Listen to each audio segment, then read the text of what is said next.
Topic is Roaring Twenties, and I will be going through this screencast very fast. Try not to focus on little details, try to focus on the overall theme.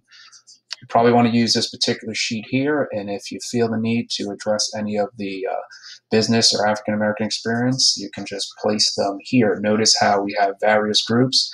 As I said before, according to the title, the Roaring Twenties is about change, and you're going to see business, African American, immigrants, and all of these particular groups experiencing some sort of change. I want to start off looking at nostalgia and the power of the past and how that is a feeling that is near and dear to the hearts of the people that are experiencing change, which is what these two images here represent.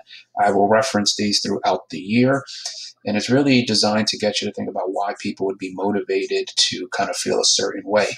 So if we're using the 20s, the 20s, and for this one here, each little piece of dirt is something that somehow destroys what the person is used to. So let's just go back to this image here. So let's take women, for example.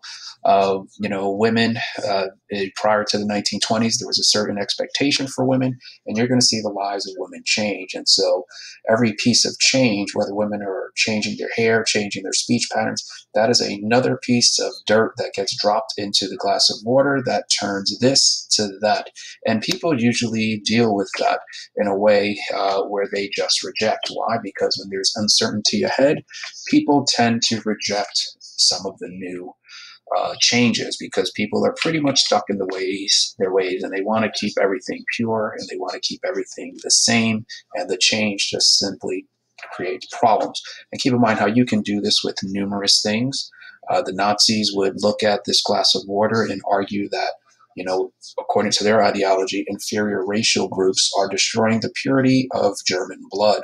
So the pure glass of water could represent German blood.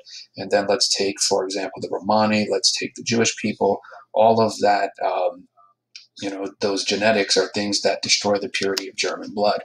We can even take this to look at, numerous examples, Al-Qaeda's ideology, culture. We can look at music. Some people would say, well, country music has become too pop, and that is something that is destroying the purity. Anyway, that's pretty much the main point for this particular screencast, which is why I said, I'm going to be going pretty fast and talking about all of these quickly. So let's see. We're going to first start out with business. So here we go. So if you're looking at the business column, keep in mind business in the 1800s during the Industrial Revolution. The 1800s is when machines started to make goods, which is why I use the images here. Eventually, when you get into the 1920s, this method becomes very standard where factories are trying to figure out a way to have numerous people working, which is why you see so many individuals here working. Think about if you were the manager, how would you go about getting these people to work? All of these people potentially have problems. Why? I don't know. Maybe this person right here is poor. Maybe this person is struggling in her marriage. Maybe that person has whatever issue. And the business objective is to always keep the people working, which is why by the time you get to 1920s, Henry Ford is going to establish his $5 workday to try to provide some sort of incentive for his workers. This picture here actually is not from Ford. I'm just using it as an example because businesses were trying to figure out a way to keep their workers producing. Ford comes up with the $5 day, and he deals with the issue by simply saying, if I pay my people more money, they will simply work harder. Frederick Taylor, the scientific management method, is more or less a way to reduce skill. And what that means was if you reduce skill, you can somehow bring down wages. So in class, you might want to think about the process of making a plane. Let's say you were teaching somebody who was, 6 years old how to make a plane. It was the first time they were making a plane out of paper. They probably would have no idea. However, if you took 6 or 7-year-olds and you just said, you know what, you're going to fold it here and have the other person, do the next step, that person probably does not have the skill. You possess the skill, the knowledge of how to make the plane, go from the piece of paper to the actual plane that you can throw with your hand. They do not. However, if you work with them in phases, which is what Ford was doing, Ford was trying to reduce skill. Skill would be the ability to make this plane from scratch. Take the piece of paper, fold it in all of the steps, and make the plane, and then toss it and have that thing fly across the room. However, maybe you have this person fold one, then they pass it to the next one, they do the second fold. Frederick Taylor's scientific management was designed to say, you know what, skill requires a lot of money. So if we have that person do that particular fold, they don't know how to make all the planes from start to finish. They just are familiar with one phase, and that is going to lead to a situation where wages are down. So that is some of the things you might want to put down for business, the methods of how people were trying to get individuals to work, whether they're paying them more money, whether they're reducing skill. And keep in mind, these things will have some negative consequences. Let's move on to the African-American group. For the African-American group, the Great Migration is the exodus of the African-American population from the South into the North. Keep in mind, during World War I, many African-Americans are trying to secure jobs. They're probably trying to leave the South because they are dealing with numerous acts of segregation. Maybe they believe there's more work in the North or in the cities, or simply maybe World War I is the thing that is influencing them. Keep in mind, African Americans are being lynched at this particular point, which is what's going on here. This is a protest against lynching. Keep in mind that in 1918, Senator Dyer tried to pass the Dyer Bill, which was a federal legislation designed to stop the practice of lynching in America. So as African Americans move to the North, this is an image of the Harlem Renaissance. Harlem, if we take a look at New York, let's just say African Americans move into this particular area. They settle in Harlem. They bring their culture, their style, their way of dress, their speech patterns. All of that stuff comes with them. Keep in mind, this is taking place during the 20s. So alcohol could be an issue. Notice how the women are there. Notice how this woman is drinking. This woman is smoking.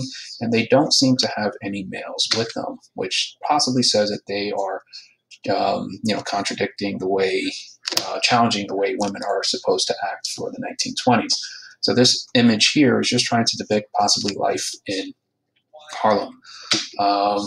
African Americans, maybe they bring their style of dance like the Lindy Hop. Perhaps you've heard of the Dream Deferred, Langston Hughes. He is somebody who is a part of the Renaissance in Harlem. The writing, the music, the dance, the style, all of that stuff is changing the way in Harlem that people are, acting and behaving. Why? Because this influx of African Americans. So some people might view that as, this is just too much change. Think about if you were in Harlem, the glass of water that you remember before the Harlem Renaissance, the purity of Harlem, and then we put in the African American food, their speech patterns, their dance, their style of dress. If you have that attitude of, I want to, hold the past near and dear to my heart, everything that taints this glass of water is problematic. So that's kind of the way I need you thinking about the Harlem Renaissance. It's good. Some people are going to say it's bad, whatever. Let's move on to the issue of women. First thing you want to notice for women during the Roaring 20s, this is an image during World War I. But women are working in factories. I counted all of the women here, came up with the number of 61. Keep in mind, women, according to the system of patriarchy, are not allowed to work. They are supposed to be under the financial thumb of their male. Which is why you see women in numerous marriages. However, when women are starting to work, now they have financial freedom. They probably don't have to get married, which is potentially problematic. Women are also starting to change the way they look. The term flappers, you probably want to put flappers under women. And that was a particular type of woman, usually a younger woman, who was changing her hairstyle, cutting it shorter, hiking up the skirt length, showing more skin, and probably acting very differently, which is why I focused on the women at the bar in the Harlem Renaissance image who were smoking and drinking. All of those behaviors are against the norm of what society felt for the 1920s women, were supposed to be engaging in. And that is another example of the glass of water. So if we look prior to the Roaring 20s, women were expected to follow the four virtues, which I've outlined here. And the male society is thinking, if women are smoking, if they're drinking, if they're working, if they're not getting married, if they're acting like a flapper, these are things that are tainting the purity of the female. She needs to know her place, which is what's going on here, where they are being confronted for their scantily clad dress. Notice the guy right here looking at the women. Notice the length of the swimsuits. And this guy is probably upset, thinking that those women are simply, engaging in behavior that is against the standard belief of how women are supposed to act. Let's move on to sexuality. So for sexuality, keep in mind, if you were a flapper, maybe you engaged in certain behaviors. If you were a vamp, that was like really going to the extreme and really focusing on the sexuality of the female. So this particular woman here, Theta Barra, I would say she was the Kim Kardashian of the 1920s, and she got the label of the vamp as a result of her, the way she portrayed herself in films, and the amount of skin that she was willing to show, similar to Clara Bow, who was another woman who was really changing the way women were expected to act, and people watching her work. Maybe that was a way to motivate other women to kind of follow suit.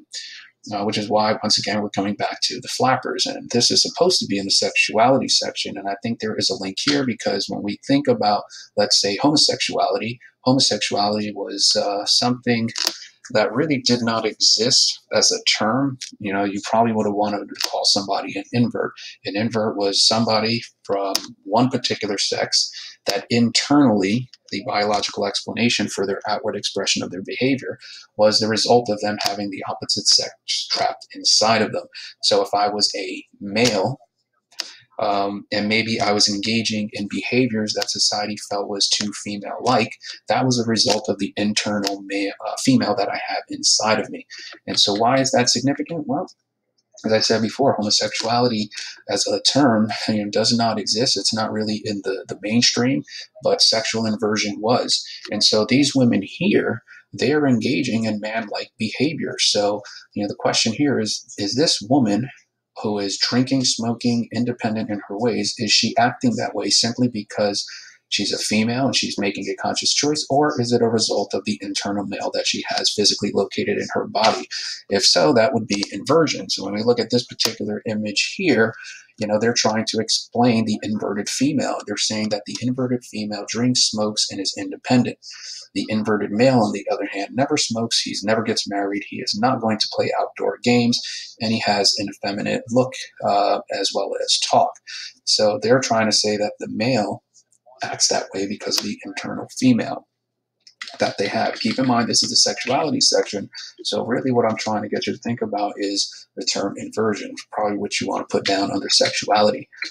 Look at this particular image here, which comes from the documentary The Aggressives. Here you have two women, and these two are a couple. So, according to the way society says men are supposed to act and behave, and women, one way to think about this is what is motivating this individual who is a female, by birth, to dress in a way like a male. That is a result of the internal male that this person born as a female has inside of her.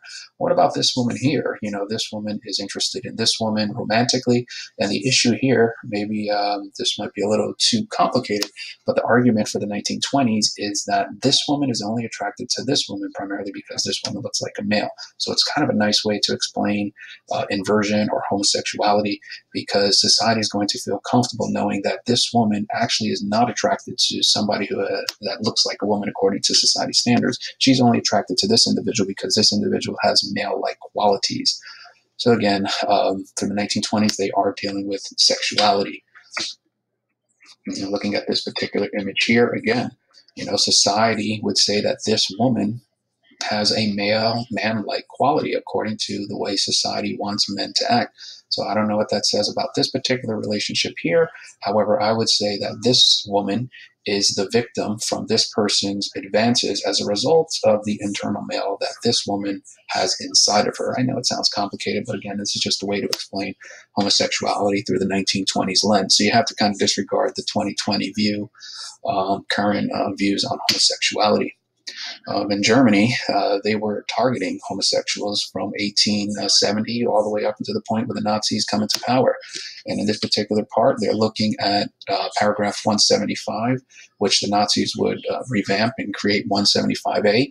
But really, I'm just trying to point out that going back to the 1870s, people were targeting homosexuals, or people who were sexual inverts, or people that did not fit what society felt was the norm for sexuality.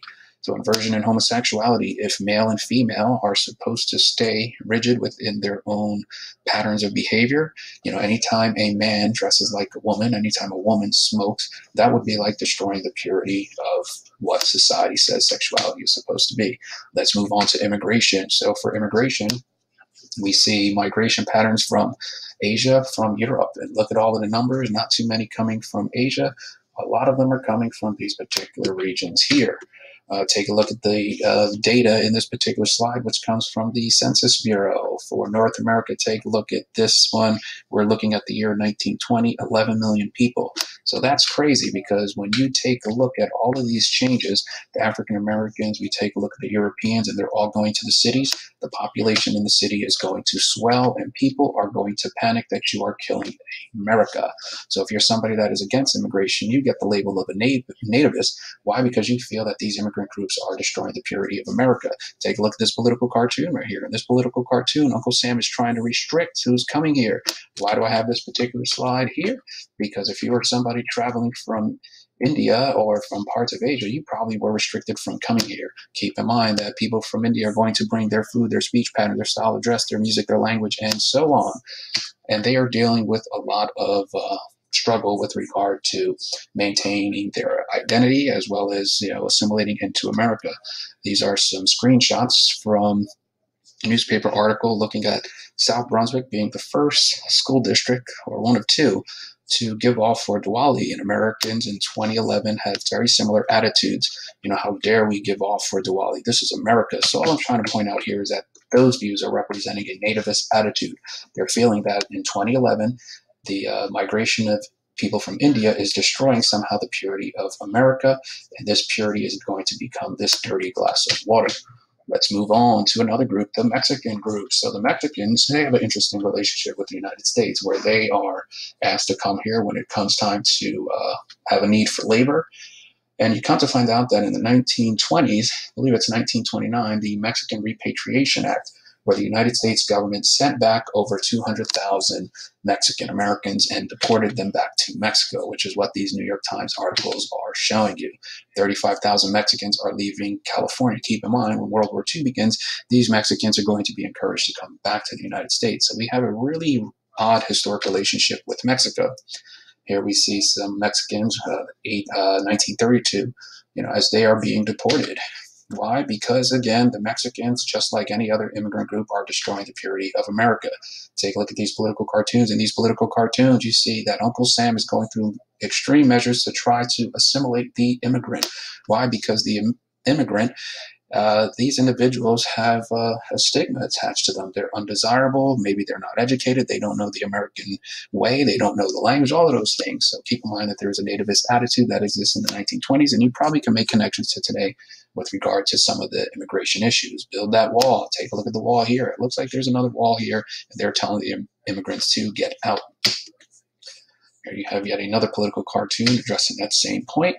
And so the question here is, can two cultures coexist? If you're going to say, yes, they can, I don't know how, because as somebody from one culture group moves in with another group, it's probably going to come at the expense of the other. One of three things are going to happen. You're going to maintain your original identity, or you're going to completely drop it and adopt the new cultural identity, or you're possibly going to merge the two. So those are things that you could put down under immigration, and that's the end. We will address the other items in Screencast 2.